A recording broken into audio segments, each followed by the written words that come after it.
Hello guys, good evening. I will back right now here in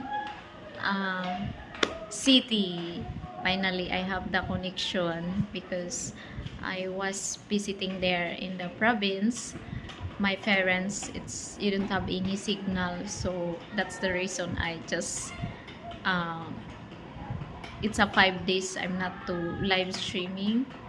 So now I will back, so looking forward to back live streaming there, and then I looking forward to uh, part 2 to my video there in the province. So don't forget to subscribe my channel guys, and to check out my latest videos. Thank you so much guys. How are you guys? I will back.